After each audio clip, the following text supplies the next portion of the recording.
We're in a practice session. Mm-hmm.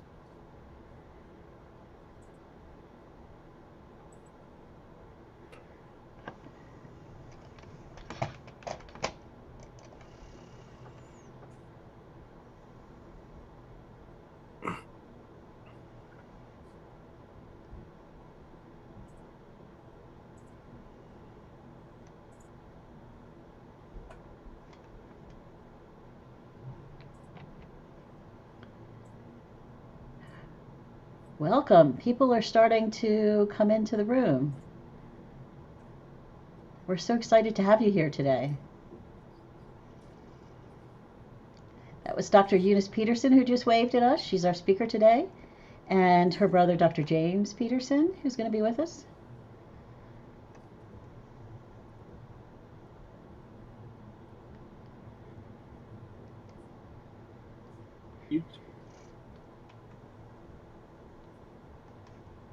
And as everyone enters, you are on mute. And because this is a webinar, only the presenters and panelists have their cameras on. So no need to rapidly try to turn your camera off. I would make a suggestion to everybody coming in that if you'd like to post in the chat, please be sure to select all attendees, all panelists as the default, and that only goes to those of us that you can see on the screen. So if you'd like for everybody else to see your post, please select all attendees.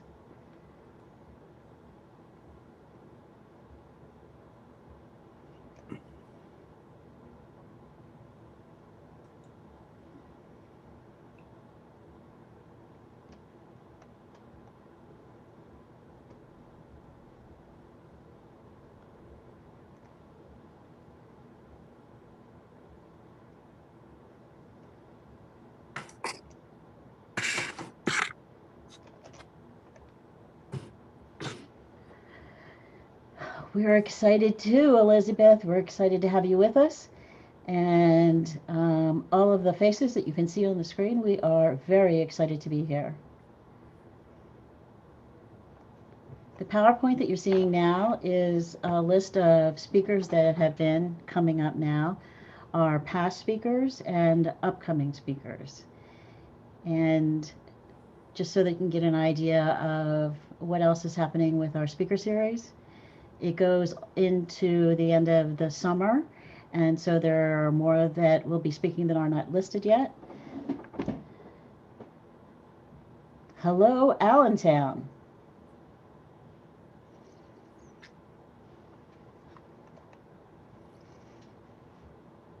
And if you're interested in seeing any of the past speakers, you can actually go to our website, pacarepartnership.org, look under training, and you'll see the webinar series there. And then from there, you can actually select on the various, many of the various speakers that we've had and view their presentation.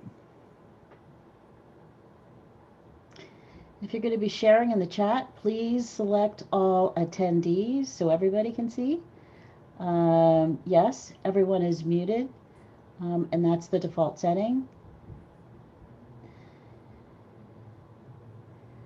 Welcome, Lancaster, Philadelphia, Newcastle.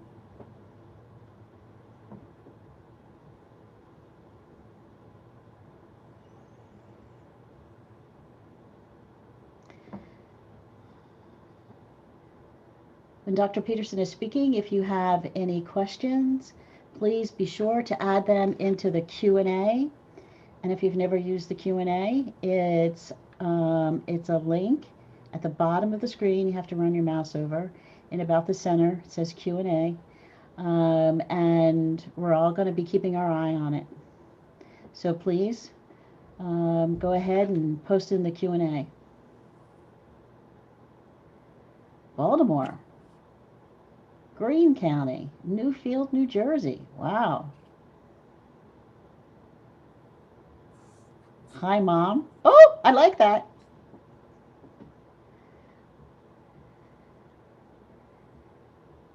Bronx, New York. Yes. Chambersburg, Pittsburgh, We were going to talk about the snow, but this is more fun. Berks County, Luzerne County, Wyoming County, Carlisle, Schuylkill County, Washington County. We have got the state covered. Naples, Florida. Oh, we're jealous. Curry Glenville, County. Danville, Allegheny.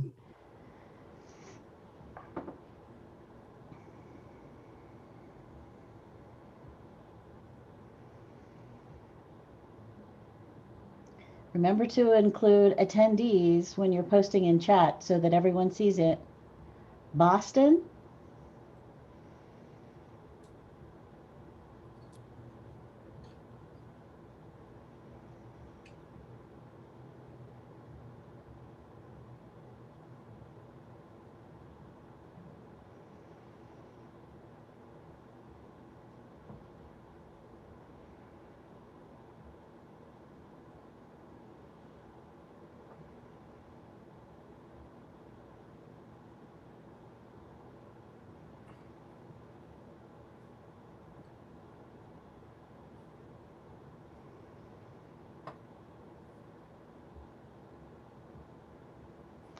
And welcome to, I see we have a couple people coming in on the secondary stream on YouTube. So welcome to our guests on YouTube.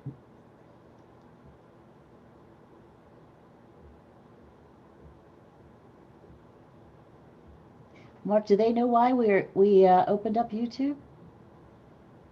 I think it was written in some of the emails, but we are expecting a very, very nice sized crowd today. So had to have some overflow seating. It's always a good thing.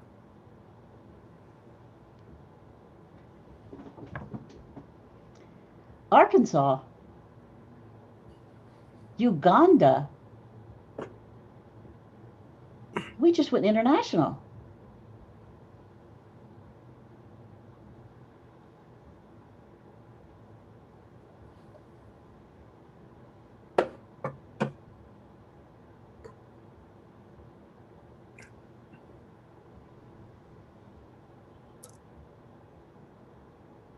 Long Beach, California. Wow, we've got a big international crowd here today. This is exciting. A couple of raised hands. If you have a question for any of us right now, if you could please put it in the chat.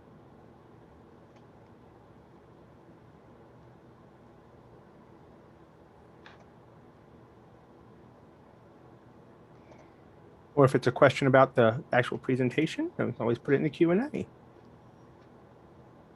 Once we get started, yeah, we'll want to put them in the Q&A.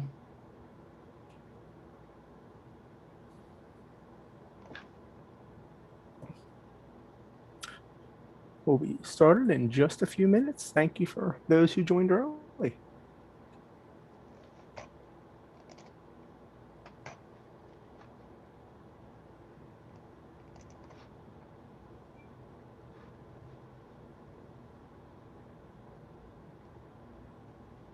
Richmond, Virginia.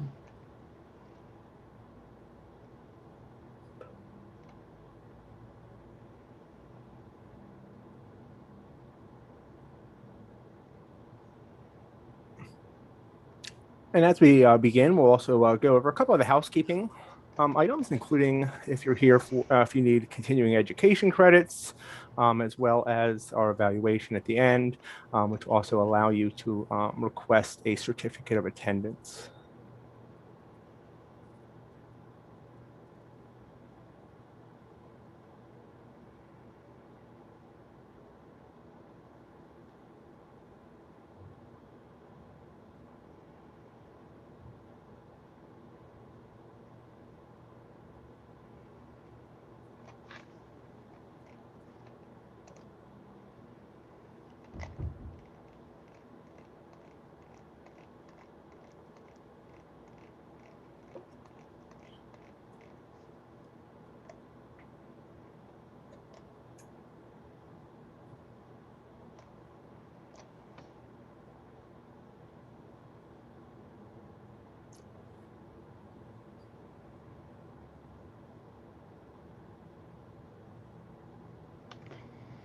Mark, could you repeat that, what you said about the continuing education units?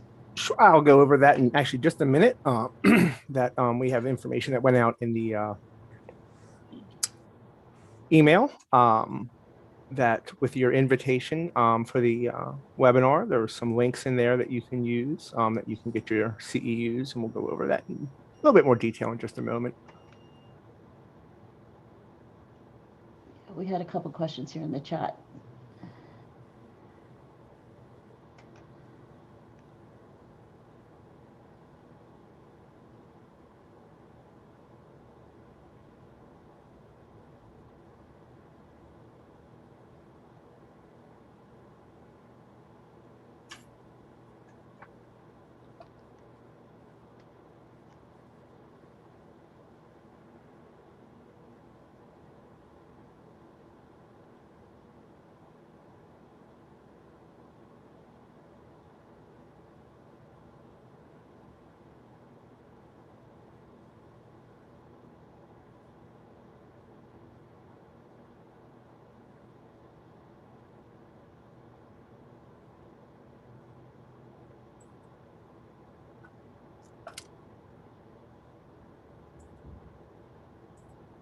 All right.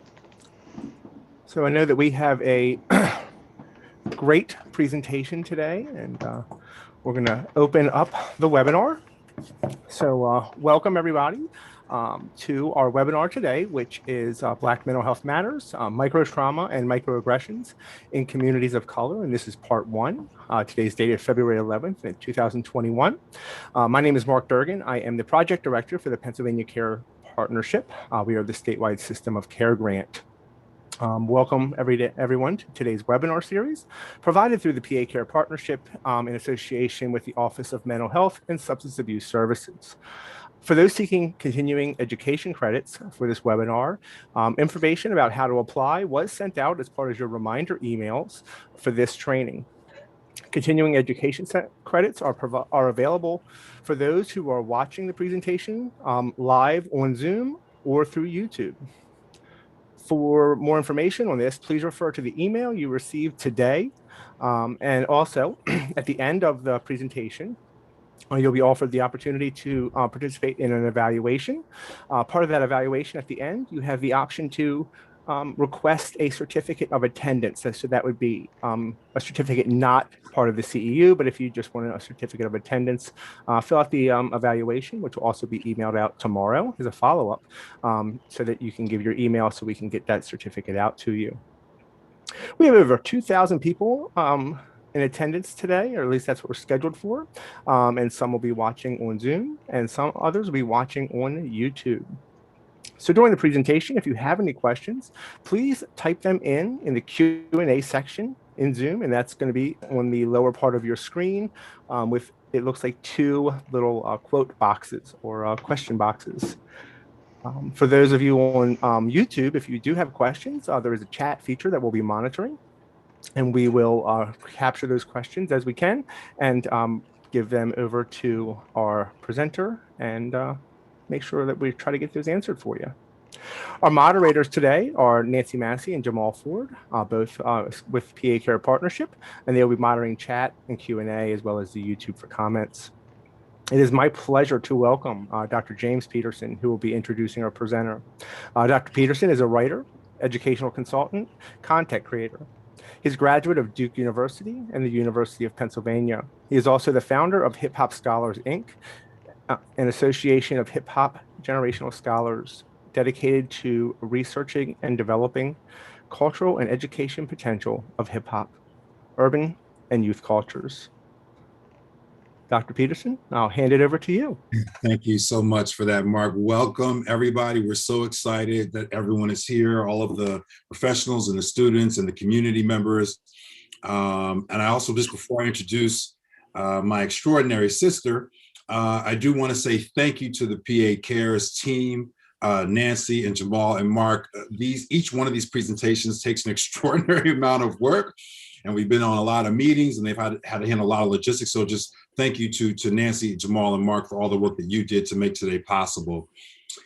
Dr. Eunice Peterson, who will be delivering remarks and presenting materials to this group today, is a board-certified adult and child and adolescent psychiatrist who's a proud graduate of Meharry Medical College in Nashville, Tennessee. She completed her psychiatry residency as well as her child and adolescent psychiatry fellowship with the University of Maryland Sheppard Pratt program. Dr. Peterson is currently an associate professor with the University of Texas Southwestern Medical Center and the lead consultant for Onyx Psychiatry and Wellness Practice. Dr. Peterson has an abiding interest in advocacy, psychoeducation, elimination of healthcare disparities, eradication of mental health stigma, and the promotion of mental health and wellness in our communities. Dr. Peterson will be speaking to us today on Black mental health matters, microtrauma and microaggressions in communities of color, part 1. Black Mental Health Matters is a 2-part webinar facilitated by Dr. Eunice Peterson. The webinar is interactive. There will be some Q&A. We're going to try to reserve more time for Q&A at the end. And it's designed to provide participants with an understanding of how racism impacts mental health. In part 1, Dr. Peterson will present information on the history of racism in healthcare, the stigma of mental health care in communities of color, and the various challenges that healthcare professionals and patients face in mental health and wellness in communities of color. Without further ado, I would like to turn the program over to Dr. Eunice Peterson.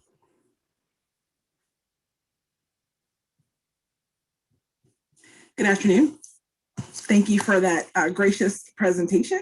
My name is Dr. Eunice Peterson, and I must echo the thanks that Dr. Peterson offered.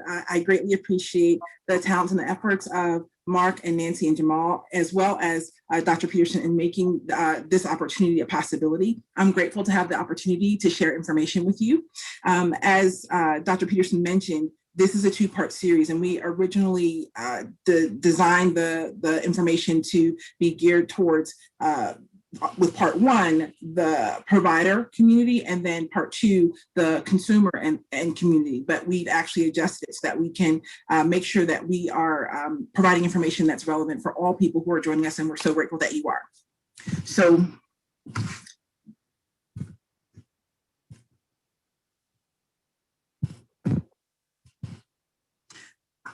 I have nothing to disclose.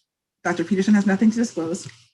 And we're hoping that when all is said and done, you'll have some more information on how racism impacts overall health, how it affects the key determinants of health. And we want to be solutions focused. So we want to make sure that we provide you with some information and some resources on things that we think would help us to mitigate the effects of racism. So this is my homage to people who actually serve in the military. Bottom line up front, or a bluff statement. So racism kills. That is not a euphemism. It's not a hyperbolic statement. It's actually now what we know to be scientifically true. And there's a growing body of research that's helping us understand how it is that racism is actually killing us. It impacts the social determinants of health, and it diminishes our capacity for achieving mental health equity. This is our approach. So I think it's important for us to talk about things. And then once we talk about things, we need to think about them. Once we think about them, then we need to take action. And that's how we will get transform or change. That's how we'll bring about change. And so I want you to consider the approach as we present information. We want to talk about it. We want to think about it. We want to take action, and that should lead to transformation. There are many definitions for mental health. And one of my preferred definitions of mental health is from the World Health Organization from 2014. And that captures mental health as a state of well-being in which every individual realizes his or her own potential, can cope with the normal stresses of life, and can work productively and fruitfully and give back to their communities. I don't think that this is just a definition that's appropriate for mental health. I think overall health would best be served by a definition like this. So this is not a static definition, it's a continual state of being, and this is our overall goal. So when we're talking about things like racism or the other or perceived discrimination, I want us to keep in mind that we're looking at what our overall goal is, which is to achieve mental health equity, to achieve mental health, that everybody has equal access to mental health resources. So for most of you, I'm sure you're aware that mental health is not just the absence of disease. It's an integral part of health. There is no mental health, or rather there is no health without mental health. And it really is affected by socioeconomic, biological, and environmental factors. Many of you may have seen this image before that is trying to show how we're transitioning from a goal of equality to equity. But I want to encourage you to look at it again. So I find that when I take the time to look at this image, I learn something new. And I may not be the most observant of people, but I actually learned something new at looking at this picture 2 days ago. So in the on my screen on the left side for the equality picture, I see that there are 3 people standing on the boxes. On the right side for equity, what I hadn't noticed before, so what I noticed before for equity was that now that the younger child is actually able to look and see the game. And so in order for him to be able to do that, he had to be able to stand on 2 boxes. What I realized 2 nights ago is that they took the box from the adult. So equity is not just about making sure that people have appropriate resources. It's actually reappropriating resources. So some people who were getting things before may not be able to get them to the same extent in order for those who did not have enough to begin with in order to be able to achieve that equity. I also noted, and that therein lies some of the challenges in terms of establishing appropriate policies and getting the support that we need on the individual, community, and government levels in order to achieve equity. So that's what was impressed upon me from this picture. But I also noticed that the person in the middle who was able to see during the equality scene, on the equity scene, he's sort of checking out the person on the right. And I think there might be a little bit of haterishness going on because he's looking to see what that person is doing. So, even though some of these things might be familiar to you, this might be more of a review than an introduction of new information. I want to encourage you to take advantage of the opportunity to continue to expand your horizons and broaden your perceptions. So we have an idea of the things that are interfering in our ability to achieve mental health equity, right? So we have a growing awareness of the fact that things like if someone has to choose between making a mental health appointment or going to work, they're likely going to go to work. If someone has to choose between paying for medicine or paying their rent, they're likely to pay their rent, right? So what we need to continue to try to invest in is a greater understanding of the more nuanced barriers that prevent people from being able to access mental health or being willing to access mental health. Things like health behaviors, right? That can be really culturally specific, that incorporate attitudes and beliefs. And that's where understanding the historical context of the interface of racism and mental health becomes so important. So in 2001, the Surgeon General identified stigma as the primary issue for people of color accessing mental health care resources. But what we're going to propose is that racism forms as much, if not more, of a barrier to accessing mental health care, and that there's actually an overlap of stigma and racism that combine to really cause some significant barriers to mental health care in the African American community. So I wanted to share with you my trauma from medical school and college and also high school, where we have pop quizzes. And so this is my version of true or false. This is absolutely voluntary, but I encourage you to test yourself. Fact or fiction? 45% of Black people believe that a mental health condition is a sign of personal weakness. Fact or fiction? In my mind, I'm hearing the Jeopardy theme song going on, but we're not going to give that much time. So 5 more seconds. If you selected fiction, you were correct. It's actually 63%, right? So more than 1 out of 2 African Americans believe that if one, thank you for sharing that response. So 63% is the actual percentage from a study that was done that you can access through the National Mental Health Association, where it shows that people believe that mental health is a condition of personal weakness. And they go on to share different percentages of the fact that certain people would not be willing to participate in treatment or take medication if it was so indicated. So interesting study. But that said, where there's this perception in the African American community that mental health is a sign of personal weakness is actually tied in our history. So let's talk a little bit about stigma, which I will do if I can advance the slide. So as the Surgeon General said in the study that he released in 2001, stigma is considered to be the primary issue. And there are different types of stigma, but I'd like us to focus on two particular types, and I'm not able to advance the slides.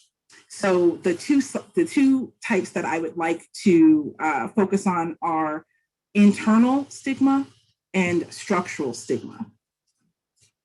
With internal stigma, that's when someone actually takes the public stigma, so the public prejudices and biases, and actually internalizes them regarding mental illness.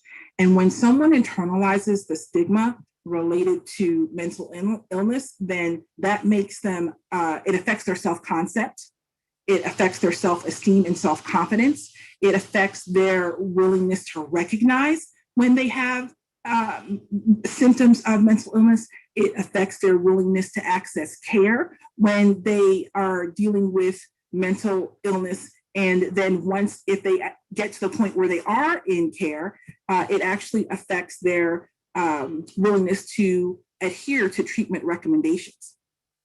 Thank you. So that's the internalization or self-stigma that I'm discussing. The other component of stigma that I think it's important to consider is the structural stigma. So structural stigma, that really talks about the layers of stigma that have developed over the history of our country, where stigma towards mental illness has been incorporated into our policies, our practices, our general beliefs, and it ultimately results in less opportunities for people who have mental illness. So I specifically chose those types of stigma, the internal or the internalized or the self-stigma and the structural stigma, because as I mentioned, there's some parallels between stigma and the types of stigma and the types of racism.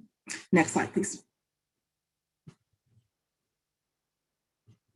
Next slide, please. So this is a multiple choice question, because as you know, this is the preferred way of testing when we're in medical school. So which is the misnomer?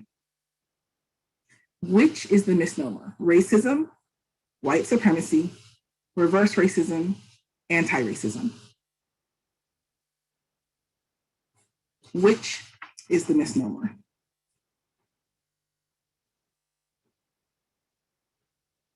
Five more seconds.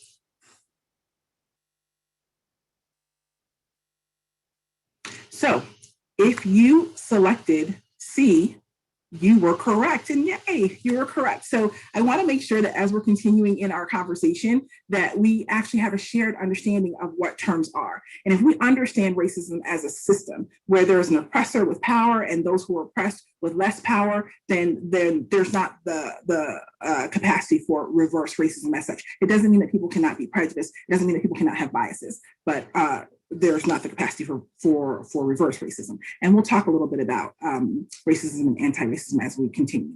Next slide, please. So just briefly, again, because I want to make sure that we have a shared understanding, race is just a social construct that was based on phenotype. So basically the way that people look and sometimes certain characteristics, and it was basically established, I think, to contribute to a hierarchy in our society. And then for the purposes of this presentation and how I tend to use discrimination, it's just acting upon prejudice or biases. And we'll talk a little bit more about racism in the next slide. So I find that Third One is a sociologist who has done a lot of research on racism and on health and how they intersect. And I think it's really important how he captures the phenomenon of racism. So when he talks about racism involving an existential inequality that diminishes agency and personhood, and then also allows for the fact that there's an inequality that's involved that actually affects people over the course of their life, it really helps to underline the fact that there is a growing body of research that the disadvantages of discrimination, racial discrimination, actually begin before birth and just continue throughout the lifespan. And the consideration of that is going to be important if we really want to try to prepare ourselves to be as culturally competent as possible. Next slide, please. As I have a preferred definition for mental health, which is by the World Health Organization, I have a preferred definition for racism, which is from Dr. Kimora Jones. So she tells us that racism is a system of structuring opportunity and assigning value based on the social interpretation of how one looks at that. So basically how one appears, one's race is determined by appearance. So the system of racism is based on somebody's appearance. And it does three things. It unfairly disadvantages some individuals and communities.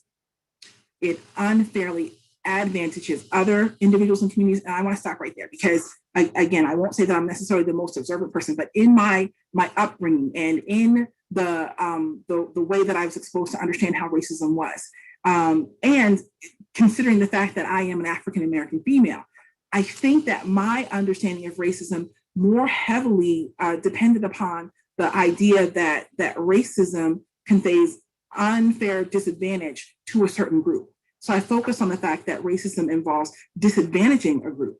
I didn't really understand how important it is to understand that it also unfairly advantages other individuals and communities. And I think that if we try to better understand the unfair advantage that racism has conveyed in our society, then it will, number one, better explain some of the social issues that are now prominent in our society. And it'll help us better understand how to communicate about a topic as sensitive as racism. And I also think that for some reason, there is maybe an intertwining of race and racism that helps to diminish the emphasis or the fact that racism conveys the unfair advantage versus the unfair disadvantage. Now, the third component of racism that Dr. Jones talks about is that it saps the strength of the whole society through the waste of human resources. And essentially what that means is that if you believe that we are all equal, that all people are equal and should have access to equal opportunity equally, and every person has equal potential, then if a certain section of our society is devalued and dehumanized and not given opportunities, then we might be missing, or we might be suppressing or oppressing the next Einstein, or the next person who's going to be able to find a cure for cancer, or the next person who's going to be able to find a cure for diabetes, or who'll be able to introduce a new form of government that will allow us to be more healthy and appropriate. So that's, I think, the point that she's making with sapping the strength of the whole society through a waste of human resources. And that also helps to really emphasize the point that racism is not just an issue for Black people. It's not just an issue for the oppressed or the people of color. It's an issue for our society. And so next slide, please. There are arguably several forms of racism. The ones that I'm going to try to talk a little bit more about are what is internalized and then structural. And like I said, I'm really trying to emphasize that there is an overlap between internalized stigma, internalized racism, and then structural stigma and structural racism. Next slide, please. So again, a different way of talking about racism is that it really involves a series of policies and practices within institutions and systems of power that lead to unequitable outcomes for people of color, and then advantages for white people. So when we talk about individualized racism, it's when someone will actually accept the public perception or the idea that being Black is less than. And again, that affects one's self-concept, one's self-esteem, one's willingness and maybe even ability to achieve their potential, because they've decided to believe that they are less than and deserve less than.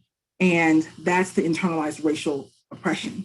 Whereas those who believe that they actually are entitled and who believe that they have a right to more, that they are actually better, really does a good job of, I think, summing up what we call white supremacy or internalized racial superiority. So, next slide, please. With structural racism, again, it's just this layer upon layer of the result of the belief that some people are less than, that they're less than human, that they don't deserve rights, that they have less potential, and the building of a society around on that premise, and that history, that how it has shaped our culture, the anti-Black ideology, all results in people having less opportunities if they happen to be people of color or Black. Next slide, please. Now, you may have already seen this wonderful metaphor for structural racism.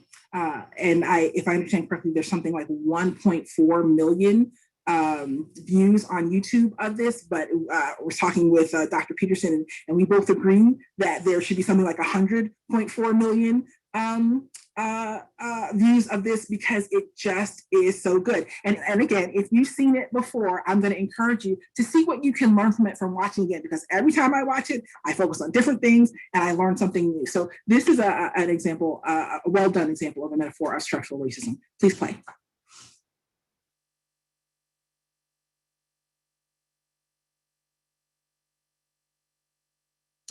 And so there is a hyperlink up in the right hand corner, right underneath the word opportunity. If that, okay.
Thank you. So, at the end, it says that affirmative action can help to address some of these issues, but the more generally, this is a systemic or a structural issue, and it's going to take actually adjusting or challenging our systems and our government to incorporate policies that will recognize and then address the issues that really are responsible for some of the reasons why there is failure to thrive, if you will. And so I think when people hear the word reparations, that it has a certain connotation and it makes you feel a certain way, but reparations is not just money. Reparations really involves recognition of what that video just showed so well.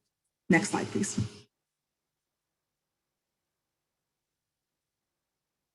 So we're going to take a little bit of time now to talk more about some of the ways in which racism has predisposed Black people to really not feel as if they can, number one, trust the United States government, or number two, trust the medical field. And we actually have some information about the role of mental health or psychiatry in the building of that distrust. So I want to talk really briefly about some of these things, and then we'll move on to offer a little bit more in detail. So Sarah Bartman was a young African female who is an extraordinary example of the objectification of the Black body, if you will. And I believe that she also represents the fact that even when there has been progress in society, we don't necessarily know how to change the ills of the past because they persist in the present. So she was objectified for her physical appearance, and I specifically did not include a picture of her in this presentation because I don't want to contribute to the objectification of her appearance. But she was essentially shown in freak shows around the world because of the size of her buttocks and the size of her labia. And so she was shown in freak shows and in scientific demonstrations, and she died very young at the age of 25. And her story is worth researching, learning about, to make sure that we can do a better job of being more sensitive to females in general, but to the perception of African American females in particular. And although she died, I believe it was in the early 1800s, after she died, they actually took parts of her body and continued to show them at freak shows and then later in museums. And it wasn't until there was a large enough public outcry that her remains were returned to her homeland in South Africa, and that was in 2002. Around the time of slavery, there were also practices in which the African Americans were required to dig up Black bodies and make them available for dissections so that medical students could learn more about the human anatomy. I think people are quite familiar with Henrietta Lacks and the fact that there was not informed consent regarding the use of her cells, and the story is tragic. And again, another opportunity to learn more about what leads people to have a distrust of the system. The experiences that history tells us are in no way going to capture the realities of what people have experienced in the past or currently, because we don't do a good job of documenting and then sharing the stories of the oppressed. So with the surgical experiments on enslaved people, I just want to in particular mention that of Dr. J. Marion Sims, who is known as the father of gynecology. He was able to develop a surgical technique for vesicovaginal fistulas, And the way that he was able to develop that technique was by performing gynecological surgeries without anesthesia on enslaved women. Next slide, please.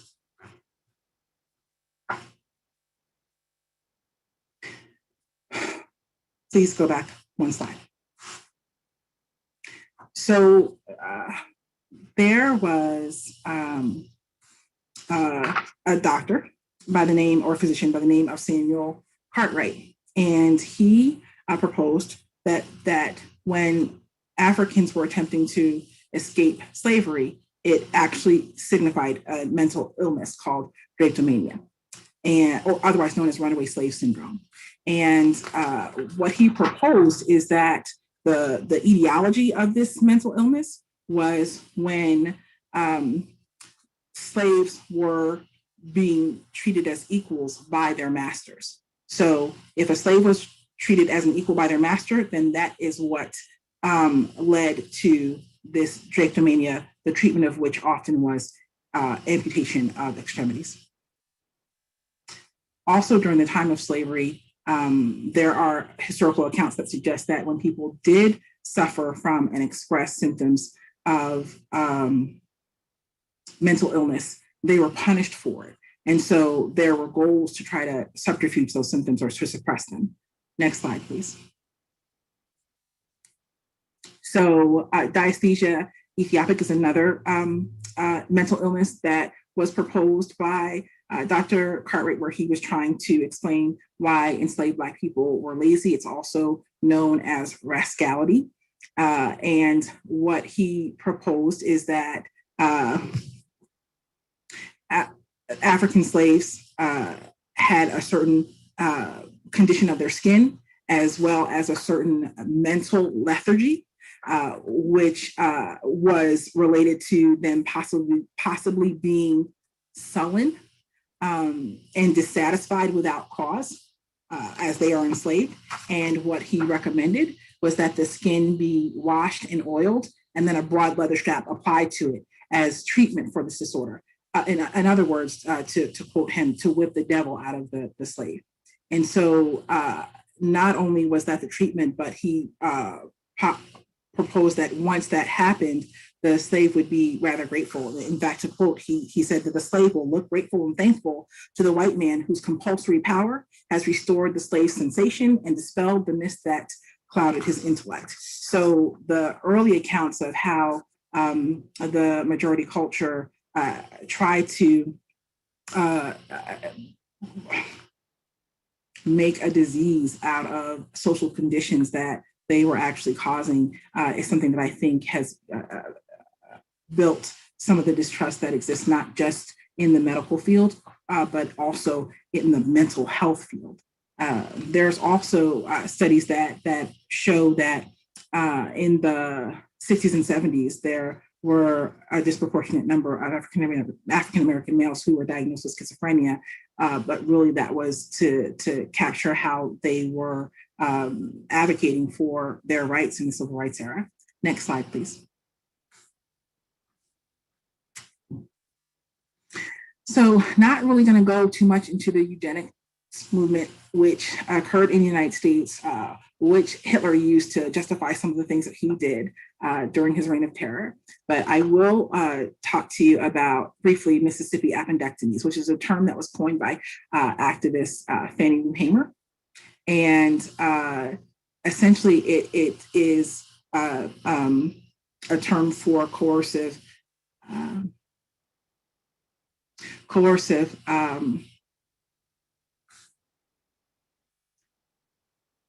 taking away the reproductive rights of people without choice. So it doesn't allow for the woman to make an informed choice about whether or not she's going to continue to have the opportunity to reproduce. So coercive sterilization. And so it's something that happened to a number of people. It's not just specific to people of color. However, some of the statistics that they have been able to find have been horrifying, such as in North Carolina, they were sterilizing people as young as 9. And again, this was in support of the idea that we needed to determine, that we could determine who had the right genes in order to make us the strongest society. So the law would allow for people to determine that people could be sterilized if there was a thought that their progeny would be feeble-minded or somehow weak. So again, there is a wonderful, we have some resources at the end that we'll talk about that will help us to learn more about some of the harms that practices like this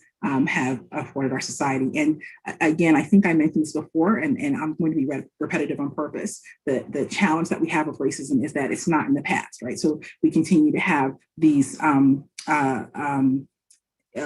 instances that continue to remind us of the past. Sometimes it's an echo, sometimes it's just sort of like this subcultural sorceress. So it's a place between our subconscious and our conscious that allows for this sort of persistent sense of distrust in the institutions that seem to not value us equally. And so in, I think, 2010, there were some reports of ongoing coercive sterilizations, primarily in the prison population. And as recently as last year, there was a whistleblower who reported that there were women at the border in the detainment camps who were also being sterilized without their permission. And so this is an ongoing problem. It seems to happen to people who are disenfranchised or disadvantaged. Again, an example of structural or systemic racism, and also an opportunity for us to recognize and give us an opportunity to act. So that, again, the challenge with racism is that it's an ongoing and a very active system. Next slide, please. So I want to talk a little bit about the Tuskegee experiment, not a lot. But I find that people can sort of go to the Tuskegee experiment as the go-to for the reason why there is this distrust in the African-American community against the US government, against the medical field. But I think, again, it's a little bit more nuanced than that. You know, when the Tuskegee Institute, that later became Tuskegee University, established by Booker T. Washington, it really was a source of pride in the community. There was this idea that we would be able to provide educational opportunities for African Americans that were not very common during the time that the university was established, the Jim Crow era. And the idea was to build on self-reliance. Booker T. Washington had this great plan about how to help us be able to advance ourselves financially and be able to grow our communities. And so there's all this positive energy around Tuskegee Institute and what it can do for the Black community in America. Then we have the Tuskegee Airmen, who were the first Black military aviators in the U.S. Army Air Corps. And they were trained on Tuskegee base, and they went on to do extraordinary things in the Army, despite being discriminated both when they were in the Army and outside of the Army. So Tuskegee has sort of this, connotes a certain type of pride, a certain type of strength, a certain opportunity to overcome, a certain opportunity to, or example of persistence. So something positive. And what I find that's so ironic with racism is that not just that it devalues and dehumanizes and oppresses the Black people, but it co-opts components of our culture and then tries to use them for their own gain or use them against us. And so, in fact, I do think that something like that is what happened with the Tuskegee experiment. So, as you may know, the Tuskegee experiment is something that went on from 1932 to 1972. Next slide, please. And it was an experiment by the United States Public Health Service. And what they wanted to do was have a natural study of the progression of syphilis. And so this time frame, 1932, 1972, is when Jim Crow was still in place. We were the Great Recession was going on, and so they offered 600 Black men who were a part of this study that they would give them free meals, and that means a lot if you consider that they were Black in the South, and that this was during the Great Depression. And then they offered them free medical care, and then they were going to pay burial insurance for them. It was only supposed to happen for 6 months, and ended up going on for 40 years. And the cure for syphilis, penicillin being used to cure syphilis, was available as early as 1947. The issue with what happened is that these people were not fully informed of what they were signing up for. And so even though the cure was available, they deliberately did not inform people of that possibility. And in fact, there's some evidence based on letters that were found that one of the doctors who was involved in the study was specifically wanted to make sure they did not get access to the cure. So there were 256 people who registered for World War II. And when they were found to have syphilis, the public health service told the powers that be that those people who were part of the study should not actually be immunized so that they could continue in the study. Whereas people who were in the control group, if they happened to contract syphilis, they were felt to not be a part of or of value to the study. So they were allowed to be immunized. Essentially, the people who were in charge of this project felt like it was appropriate to continue to allow these people to suffer from syphilis without cure because two things. They thought that African Americans had a different progression of syphilis where it would have more problems with the cardiovascular system than with the nervous system. And they also thought that this was an appropriate study in order to advance humankind. And it strikes me that they must not have considered the Black people who were their test subjects as humankind, otherwise they would have been treated differently. So as a result of that study, 128 men died, either from syphilis or the complications of it. 40 of their wives contracted syphilis, and there were 19 known children that were born with syphilis. Now, there were some reparations in that the medical insurance was guaranteed for life for the survivors of that experiment. However, and we even got a presidential apology. That presidential apology from President Clinton from the nation happened in 1997. But I want to talk to you about another experiment. Next slide, please. So again, remember how I'm talking about sort of the repeated traumas, almost like, continuing to poke a wound. So the New York State Psychiatric Institute conducted some experiments. Now, the report was in 1998, but the actual study was over the course of 1993 to 1996. And what they did was they had 100 males, most of whom were Black or Hispanic. And I say males, they're children. So there were 6 to 10-year-old Black or Hispanic boys. They had brothers who were determined to be delinquent. And so they did some research through court records, found mothers who had aversive rearing practices, whatever that is, and gained permission for the price of $125 to inject their 6 to 10-year-old sons with a medication called fenfluramine. Now, fenfluramine is part of fen-phen, which is a diet drug that was removed from the market because it caused some adults to develop heart valve problems. And what they were trying to measure is the association between a certain level of brain chemical and violent behavior in Black children or children of color. So that was 34. And then the other 2 experiments that incorporated the 66 boys, these boys were aged from 7 to 11. They had ADHD. Their prescribed medication was discontinued, and they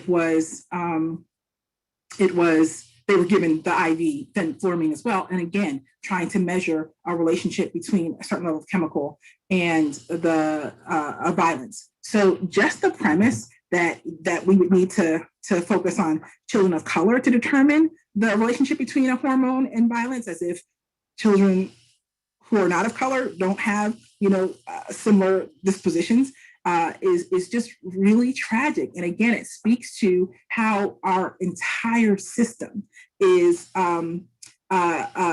challenged and limited by racism. And so remember I said that the presidential apology was given in 1997 for an experiment that took place between 1932 and 1972. This happened in 1993. From 1993 to 1996, the article's in 1998 because someone leaked the information. But the fact of the matter is, what is the value of an apology? If we're going to continue to do the same thing and to dehumanize and devalue Black lives. So there are continued insults that support the notion that Black bodies are not valued by science. So this is part one. And we'll talk about how Black bodies are not valued by our government and our legal system in part two. Next slide, please. Okay, so want to continue on the theme of how racism interferes with our ability to achieve mental health equity. Perceived discrimination has been shown to contribute to mental health disorders among racial or ethnic groups such as Asian Americans and African Americans. Is that true? Fact or fiction? 5 seconds.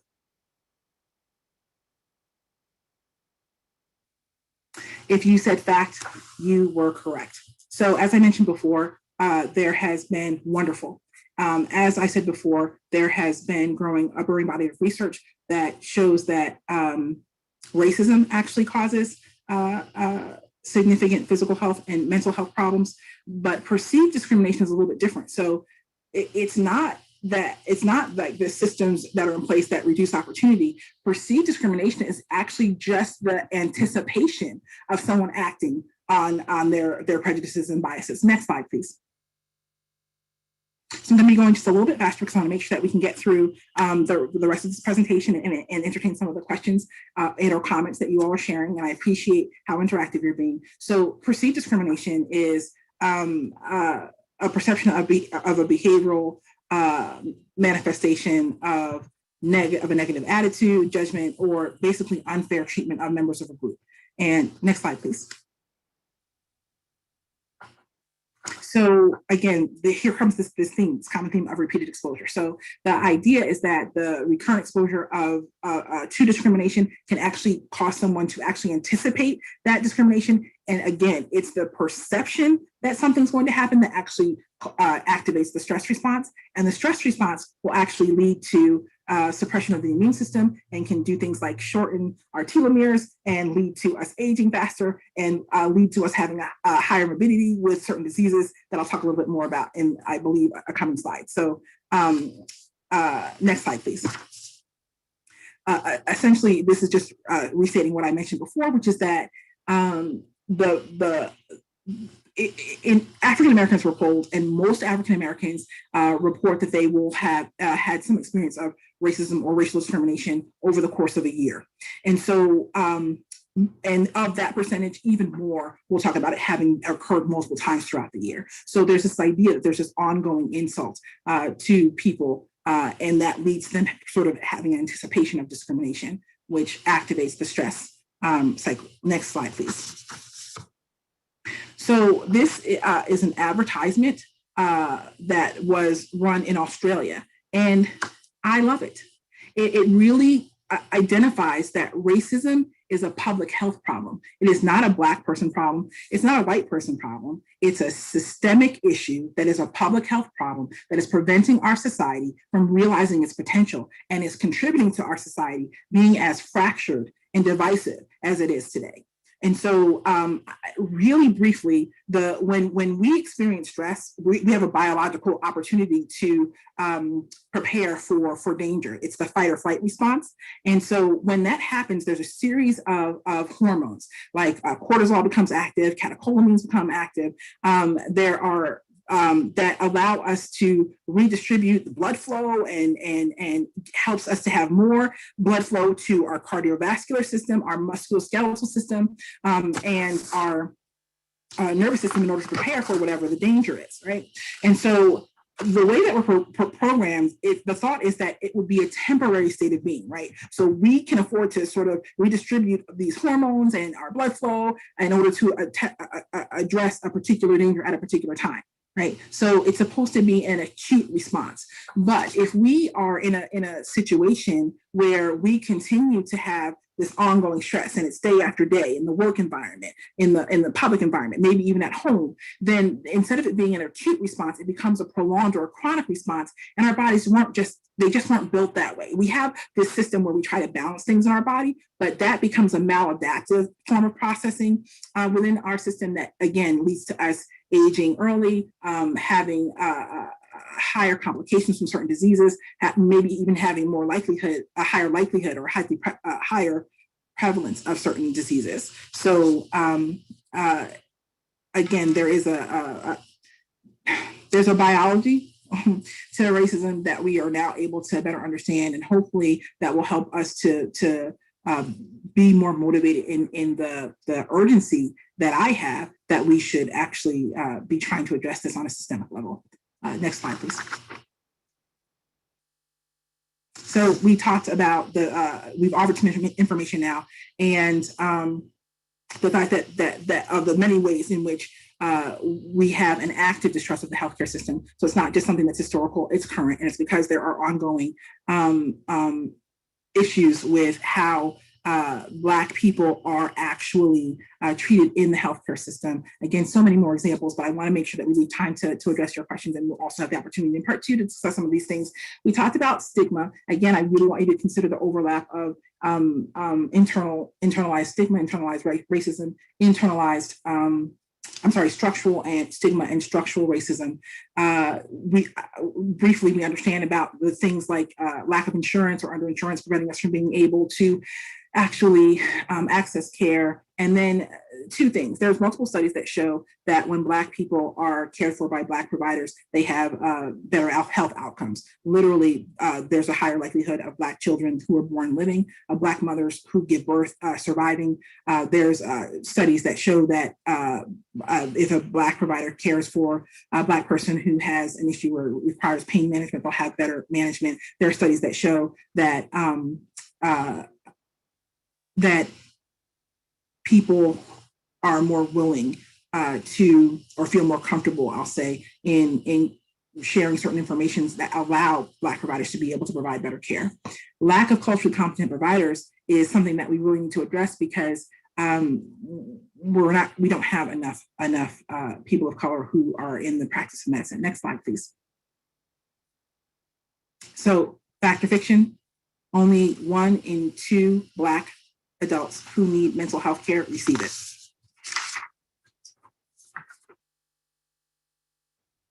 Five seconds. If you said fiction, then you were right. It's actually 1 in 3, right? So 1 in 3 Black adults who need mental health care receive it. So next slide, please. Let's start to put some of these things together. Okay, fact or fiction? As of 2018, 11.5% of African Americans are uninsured. 5 seconds.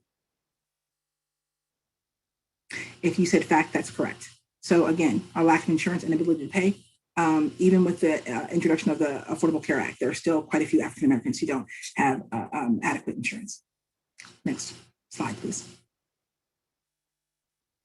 Okay, so 20% of African Americans are more likely to report serious psychological distress, including things like sadness, hopelessness, worthlessness. Next slide, please. And that's compared to their white counterparts.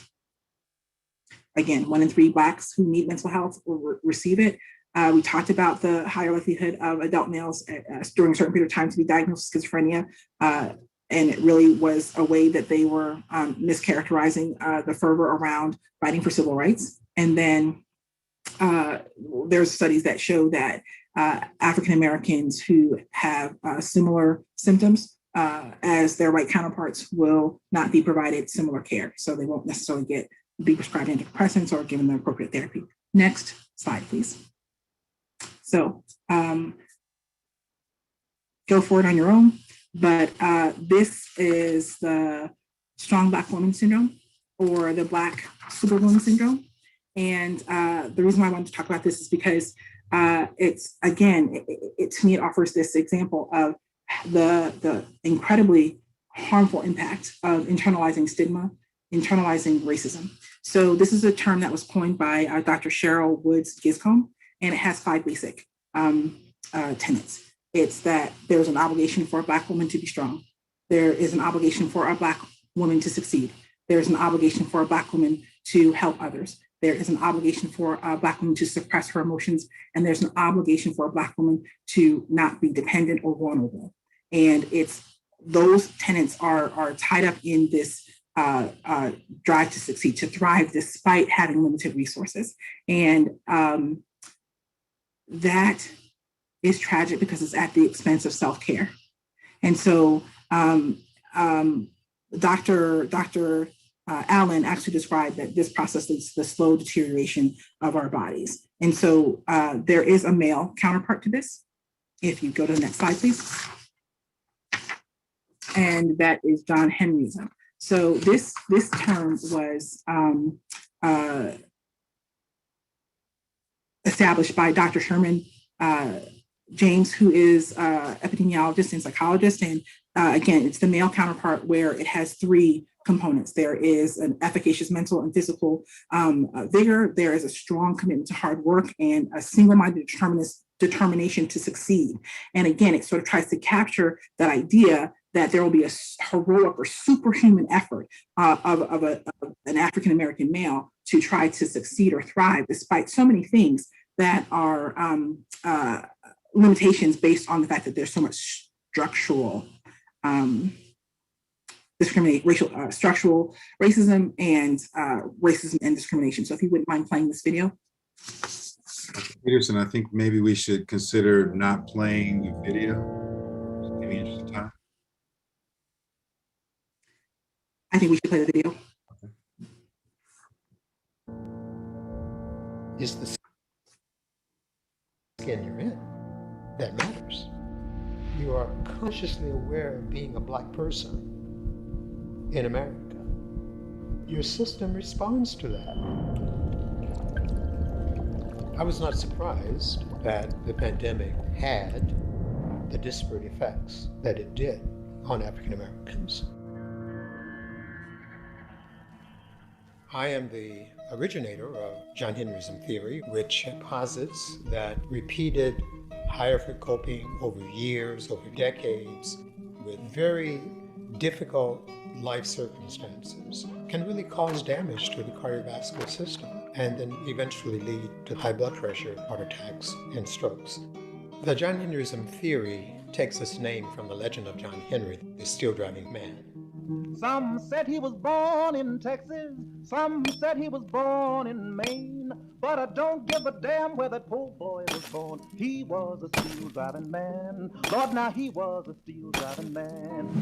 John Henry engaged in an epic battle against a newly invented steam drill, and he beat the machine, but he dropped dead after his victory from complete mental and physical exhaustion. You have today, in 21st century America, so many African Americans who are caught up in a John Henryism situation, who are faced with real adversity, deepening economic hardship, loss of jobs, loss of health insurance, threats to one's sense of personhood, one's sense of dignity. The stress is enormous, and people don't give up. That persistence, working twice as hard, over time can really impair multiple physiological systems.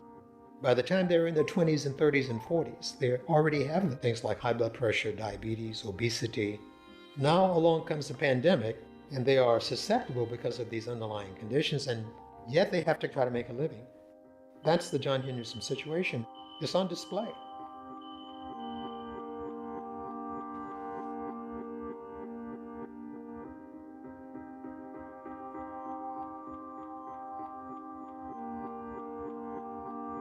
Okay, next slide, please.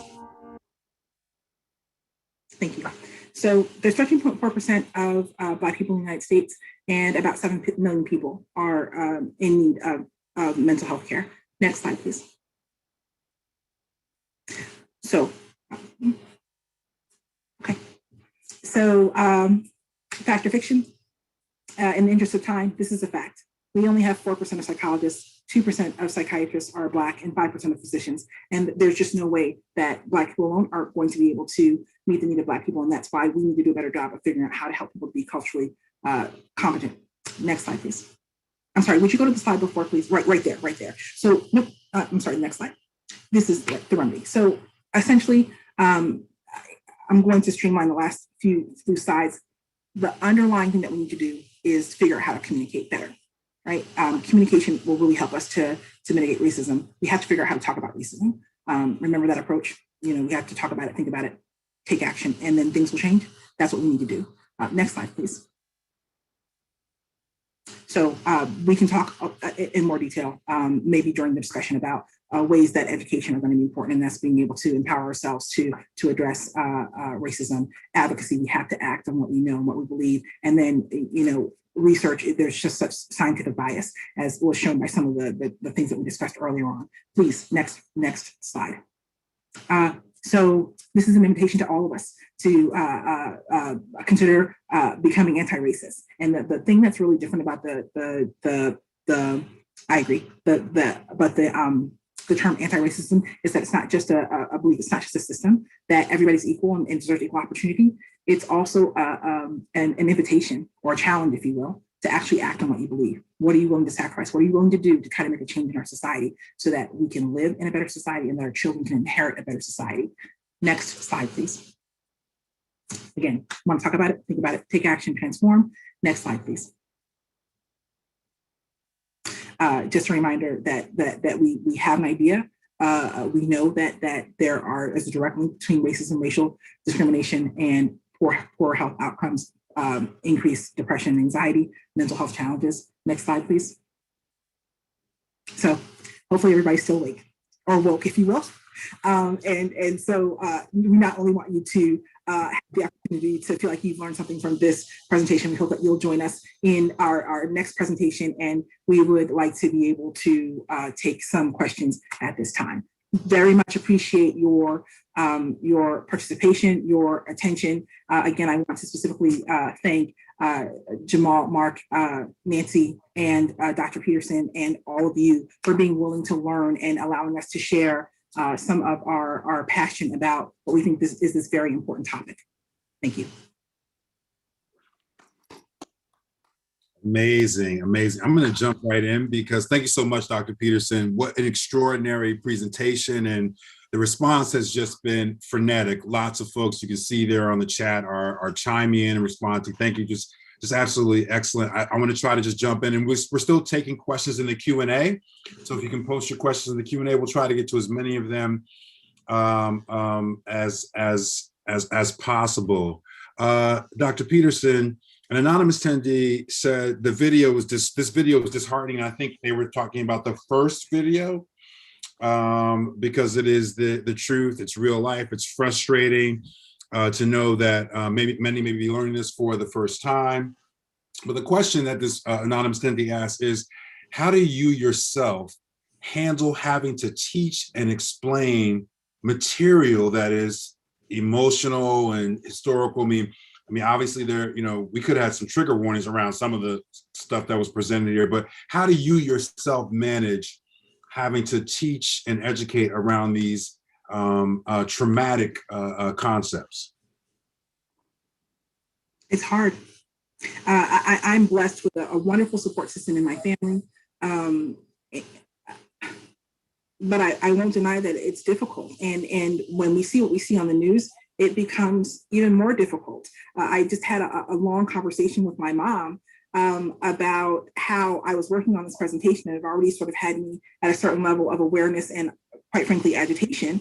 And we were processing the what was reported on the news about the 9-year-old child who was pepper sprayed, and how she had to tell the police that she was a child, and just sort of processing that. So again, because there's constant insults to the issues that we're dealing with, and I will tell you that it's hard, but it's necessary. And I think one of the ways that I'm able to continue to do this work and hold on to the passion and the purpose is because I'm still learning. I'm still learning about what racism is and what my racial identity is as I define it versus someone else defining it for me. And so I would just encourage, I think one of the things that is helpful is when we're able to grow, and when we're able to grow, we expand. There's greater space created to be able to accommodate the knowledge that we receive. So it's difficult, but it's worth it. And I'm a woman of faith, and I believe that God helps me in this. Mm-hmm. Mm-hmm. Thank you for that. Another anonymous attendee says, I deeply appreciate this webinar. As a white person, I struggle often with intense guilt over how white people have treated and unfortunately continue to treat people of color. This training has brought me to tears. How do I cope with these feelings of guilt and shame? That's one of the challenges that we have, right? Like it is really hard to talk about racism, but if we can get ourselves to a place where our discussions on racism are not about blame, where they're really just about understanding what was, what is, and then committing to what we need to do to make things better, then that might help us to have greater agency in being advocates, as opposed to worrying about, blaming ourselves. Our history is what it is. And the more we can learn what our history really was, as opposed to what we were taught, 30 years ago, 40, 50 years ago, I think the better served will be to try to truly affect change. So I think, again, the approach is to talk about it. Think about it. Why are you feeling guilty? Where is it that the shame is coming from? And then what are you going to do about it? The invitation is to be a proponent of anti-racism. Nicole Dunn asks, how can we educate young Black women who are conditioned to believe that they have to sustain this superwoman archetype at the cost of mental and emotional decomposition, reinforced by older generations who are conditioned to sustain this mindset? Dare them to be different and give them the health stats. We're dying at younger ages and have worse complications of things like heart disease and diabetes, all stress-related, impacted conditions. So we have a choice, right? Let's empower them with education. Let's equip them with the history and the opportunity that is rightly theirs, regardless of what systemic racism tries to tell them, and see if they don't have the opportunity to make a better choice. Thank you for that. Someone has asked if they can get a list of references, and I know that's in the presentation itself. So hopefully we were able to at least scroll through and capture that for the recording. Dr. Peterson, another anonymous attendee, and I want to share this, but I don't know if it's worth your time to necessarily answer this question, but another anonymous attendee says, in a few sentences or words, explain why racism is a public issue and not a personal trouble. Because it diminishes the capacity of our society. Excellent. May I ask a question from YouTube? Yep, sure. All right. Dr. Peterson, how do we have a courageous conversation with coworkers and hope they understand and that it's not complaining? So in a work setting, it's going to be really challenging, right? I do believe there are certain things that should not be discussed at work, but racism is not one of them. But I do understand how difficult it is. And so I would make sure that there's preparation with the powers that be, meaning the administration, and that there's an opportunity not to have one conversation, but to have a series of conversations where everybody's able to bring their concerns, their knowledge or lack thereof to the table with someone who is equipped to be able to try to address concerns. So it's not about complaining. I think talking about racism, not race, but racism, is an opportunity for any business to become better, because racism is a problem in our society. It's a problem in our corporations. It's a problem in our communities. It's a problem in our homes. So I would try to have a series of conversations, try to make sure that you have management buy-in and support, and that you all prepare yourselves for the fact that that racism, the idea of racism, talking about racism will, especially if someone's really open to trying to understand and to change, is really going to involve some negative emotions before we can get to the place where we're able to focus on advocacy and change. Thank you. Mark, do you have any, you want to take a couple more from YouTube? Because we got a bunch. We will not get through all these questions, folks. We're going to try our best to do so, but I don't want to privilege the Zoom webinar folks over the YouTube folks if there are a couple others you want to feed in. This may be really good for all of the audience. Is there any special ideas that you have about talking about this with children? Mm. So I don't think, one of the things that I didn't talk about is we don't have, there's not enough research, but there's not enough literature, and there aren't enough toolkits. We're talking for adults or for children, but I think that children are remarkable. I'm a child psychiatrist, by the way, right? So I think that one of the things that it would be important to do when you're talking to a child is just trying to understand how they conceive themselves, right? And then helping them to ascribe value equally to everything, and to empower them to be self-determining versus having their sense of self and value externally determined. I cannot count the number of times that my siblings or I might have said, well, Susie Q gets to do such and such, and my parents would be like, but Susie Q is not your parent, so you're going to do what your parent tells you to do. So I said it to say that the parent or the person who's working with the child can really establish an environment and where they're able to be the defining and determining factor in terms of how a child actually understands race and understands their racial identity, their ability to define themselves, and what role they want race to play in it. I hope that answers the question. I hope it does too. We had a great group on YouTube, and they answered all of your survey questions. So as more questions come in, I'll let you know. Yep, thank you for that, Mark. Dr. Peterson, Sarah Rifkin says, you mentioned that 1 in 3 Black adults who need mental health treatment get it. Do you know if the number is the same for Black children and adolescents? I don't. But the statistics that are available for African-American children and mental health are deplorable. Quite a few children with mental health problems end up in the juvenile justice system, and that's actually where they have their first contact with mental health, and the misdiagnosis and the inappropriate treatment is truly saddening. But don't have that statistic available right now. Carol asks, how much damage has been done to forward progress on racial equality from the last 4 years and the attitudes of the former president and his allies in government? I don't know how political you want to get here, Dr. Peterson. So my initial response, as soon as you said for the last 4 years, I was going to say incalculable, but I actually want to be a little bit optimistic, because I am. When we, if you look at what Black Lives Matter marches looked like 6 years ago versus what they look like in this past year, I'm encouraged. More people are understanding that Black Lives Matter is not a movement, a Black person movement. I don't know how to say it's not. Black Lives Matter is an anthem for our entire society, not just Black people. And I think because of the unfortunate publicized demise of George Floyd, in the context of so many other people who have lost their lives in similar ways in contact with the police, that there's a greater awareness of how, if we cannot do a better job of addressing racism, that we will not survive as a society, much less thrive. So optimistic. Awesome. Saudi is asking in the chat, I work at a psych hospital. I notice Black children are more likely to get a chemical restraint than white children. How can I address this in the workplace? Silence is compliance. Speak on it. Share your concerns with the people that you who are in a position to actually address it, and continue to speak on it until there is change. Taylor asks, in your experience in psychiatry, how have you balanced understanding and empathizing with patients of color around their reluctance for pharmacological intervention, while at the same time recognizing that this may sometimes be in their best interests?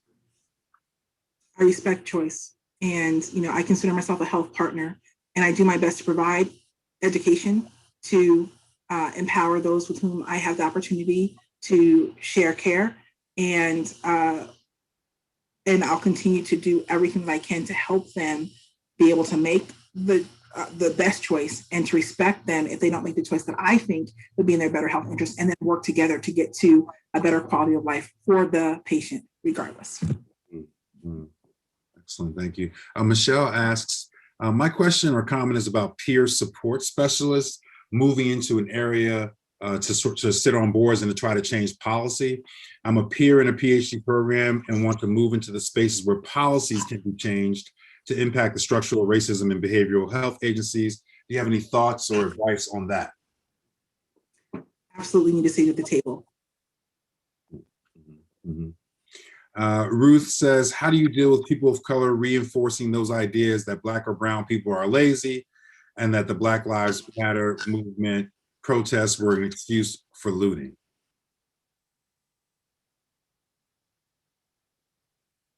I think that the first step to achieving change is communication. We need to try to understand why someone would think that, and then see if they're willing to actually engage in an exchange of information. Not everyone is willing to communicate, and meaning an actual exchange of information with, and then even when information is exchanged, not everyone is willing to allow themselves to change in response to the information they receive. But the first step will be communicating. Mm. Alexander asks, how can those who are employed in educational environments, especially higher ed, help to make the institution more warm and welcoming for people of color who may be coming in with a history of racist, traumatic experiences in public education? Mentorship is key.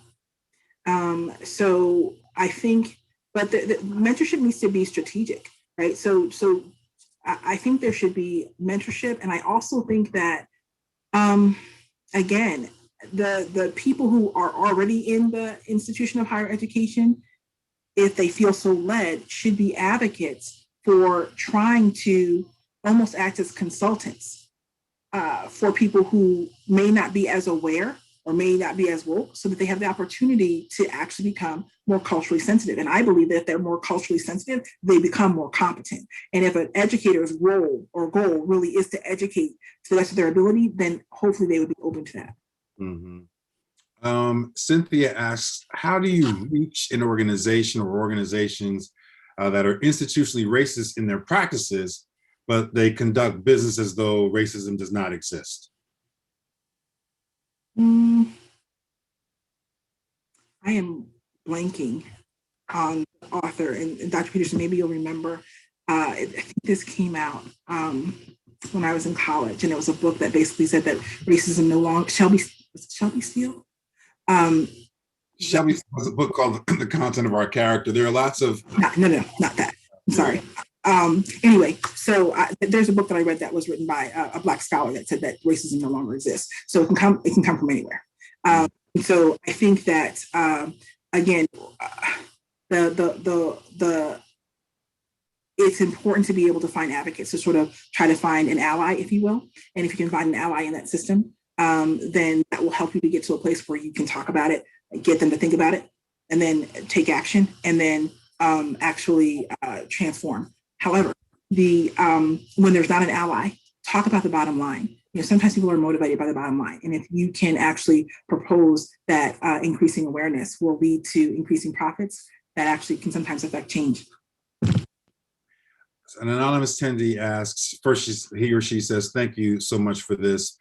I'm wondering, and Dr. Peterson, just so you know, there's a lot of chatter during the presentation about COVID, because all the information you're presenting around the history of medical malpractice directed at Black folks is making folks think a little bit about why there's so much hesitation and so much resistance to the COVID vaccine, right? And so this person says, thank you so much for this. I'm wondering about how to talk to my clients about the vaccine when they have questions. And this person is a therapist, and 90% of their clients are Black, and they have questions about the vaccine while also holding space for the historical fear stemming from the things that you talked about here in your presentation. So I'm going to maybe be more honest than I should be right now. And I'm going to tell you that I told my family that when they first talked about the immunization being available, that I didn't want us to get it yet. I wanted us to have more information, and I wanted there to be more people that actually got the shot, because I too have that subcultural susurrus that tells me that we need to be wary. Still, I will not allow, to the best of my ability, any of my family members to be in the hospital overnight by themselves, because of what I understand to be the biases that are inherent in medical practice. And I am a medical practitioner. So again, that's from a point of honesty. But I'm also a medical professional, and I understand what we need to do in order to be able to contain the virus. There are millions of people who across the world who have been able to take the virus. And I do believe it's going to convey protection. And I think it's necessary in order for us to be able to address this pandemic. We need to get through this. And Black and brown bodies are suffering more from this disease disproportionately than others. And also, we're dying from it more. And I have a father who's 91 and a mother whose age I will not state. And I want my parents to live. I want them to be able to hug their grandchildren again. I want to be able to see my sister without a mask and through a door. And the vaccine is the avenue to that. And so I will tell them, one of my sister's friends actually said she thought that the Tuskegee experiment was the government giving syphilis to the African-American males. And she had heard that there was a sterilization component in the vaccine for COVID. So that's how sort of history gets changed and ends up in people's, what fear does. And so what I would say to your patients is, first, I'd like to have them actually articulate what their fear is, find out specifically what it is that they're afraid of, and then give them the science, give them the evidence that so many people take in the vaccine, that we have more increasing studies that are showing that people who take the vaccine are less likely to die from it, and that science suggests that this will be helpful, and then give them examples of all the other vaccines that we've taken, right? Or at least that people in my family have taken, like the measles and mumps and rubella, polio, things that actually protect us. Vaccines are helpful, and there's been a lot of debunking of the theories of the vaccines causing disorders. So I do believe that the vaccines are in our best interest, and that they'll just continue to improve on what the vaccines are able to do to help us as things go along. So I would encourage them to do research, because it's so very important. And if enough people don't get vaccinated, we'll not be able to manage this pandemic. So please consider sharing that information. I love that answer, Dr. Peterson, because you're right. You have to be able to hold space for the misgivings and the fear that Black people have, just based on what you presented in this presentation right here today. You have to acknowledge that. You can't ignore it. But then you also have to come with the facts about what's happening and how this is disparately impacting our community, and why we need to take the vaccine. I'm sorry, Dr. Peterson, I just want to be clear. I just want to close that out with saying I've asked everyone in my family to get the vaccine. We are registered for the vaccine. So I am encouraging people to do their research and consider getting the vaccine. I'm sorry, go ahead. I have one question from YouTube. Yes. Okay, we're coming up on the close. What are some of the ways we can adjust our treatment approaches to account for the effects of racism and mental health? Studying, right? We need to be active learners of racism. We need to be active learners of real history, not just we have to, so the things that you will be taught in school is not a comprehensive history of the United States. And so I think being able to challenge ourselves to be active learners, and then sharing what we learn is and then being willing to talk about what we know and accept what we don't know. Those are things that I think are an important component of being able to be better practitioners and being available to our patients in ways that will establish a higher level of rapport. Yeah. And the other piece I heard you say time and time again was having the conversation. Yes, communication is just so important. Yes, sir. We got to talk about it, think about it, take action, and then we'll transform. So, Dr. Peterson, we have a couple minutes left. There's so many questions still left on the table. So some of the things that keep coming up is some of our friends out there who are, I'm assuming, are white, are saying, how do we talk about this without offending? How do we have this conversation without offending people? I want to talk about race, but I don't want to offend anyone. And then some folks are asking, like, what are some of the things that we can do to start on this anti-racism journey? Like, what, people can read and do research, but are there other things that people can do? So one is like, how do we bring up the conversation because it's so sensitive? The other is like, are there some actions that you might suggest we start taking? It is Black History Month. What are some things that folks can do? So first of all, I'm so grateful that that people are even willing to think about talking and think about how to change and be more open. And so what I think is that we need to come from a place of authenticity, and we define people who are actually authentic. Because if you're not talking to someone who's authentic, then you're subjecting yourself to, a miserable conversation. So I think, again, it starts with us. So we need to make sure that we are actively trying to learn. Anti-racism is a relatively new term, and I think trying to understand it, there are lots of resources out there on it, might be able to give us some clues. There are so many resources on how to talk about racism. And so look it up, Google anti-racism, look up racism toolkits. And again, we do have we do have at the end of the presentation some recommendations for the resources that we use for this presentation. Lots of folks asking for the presentation itself, and I just want to be clear, Nancy and Mark, there is going to be a link that will go out to the recording of this presentation, correct? Yep, that's correct. So we'll have, yes, it'll go out, and it'll be on an email, and you can get it on our website, which is pacarepartnership.org. And if you go up there into the trainings, you'll see the webinar, and we'll hopefully get the video posted up in about hopefully 2 to 3 business days, and have the PowerPoint there as well if everything works out. One last question, Dr. Peterson. This is from Jacqueline. As professionals, are there organizations that we can support that actively work on encouraging more people of color to enter the mental health professions? Yes. So the American Psychiatric Association, the American Association of Child and Adolescent Psychiatrists. So there's several that actively, and I'm saying it from that's just off the top of my head, but I'm sure that there are other organizations in terms at the level of psychology, like the APA and the social worker or national social worker organizations that really are aware of the benefit of having a pipeline for African Americans into our professions. So yes, there are several organizations that have acknowledged the need and have actually tried to establish pipelines or opportunities for us to increase the number of people who are practicing.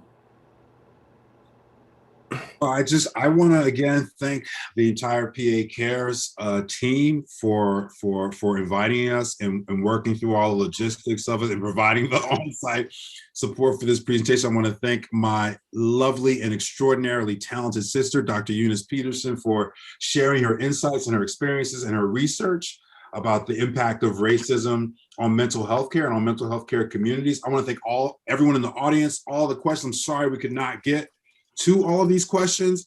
We did the best that we could. You guys know there's a part 2 coming up February 25th. Please register for that one. We'll talk a little bit more about microtraumas and microaggressions and talk about some of the contemporary ways in which the history that Dr. Peterson shared with you today shapes mental health practices and mental health communities. And so we're looking forward to that piece. But right now I'm going to turn it back over to Mark and just say, again, great job, Dr. Peterson, and thank you everybody else for participating. Absolutely, yes. Thank you, Dr. Peterson's presentation, and for speaking about the importance of mental health in our communities. A part that was, I think, just really meaningful to me was really how you were just so emphatic about just having these bold and caring conversations and really talking and having those conversations and putting it out there. For those in attendance, remember, if you're seeking continuing education credits, please register using the link that was included in your Zoom survey or your Zoom invitation to this event. It's also posted in chat and also posted on YouTube. You'll be prompted after the meeting today to fill out a brief survey, and it'll also be emailed out tomorrow. That is a survey that will also allow you to request a certificate of attendance. So please fill that out, as your thoughts and feedback on how we do is very important to us. As Dr. Peterson said, February 25th at 2:30, Black Mental Health Matters Part 2. We're expecting just as large a turnout, and we'll have the same setup. So if you don't get in, you'll be joining us on YouTube, and you'll be absolutely part of the community. Thank you.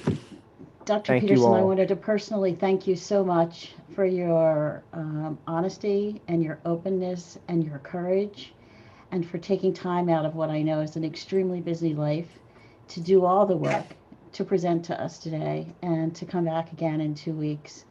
I am very proud to have been a part of this. Thank you. Thank you. My pleasure.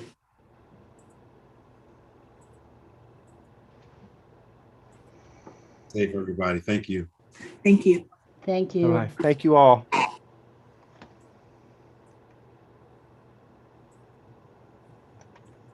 All right.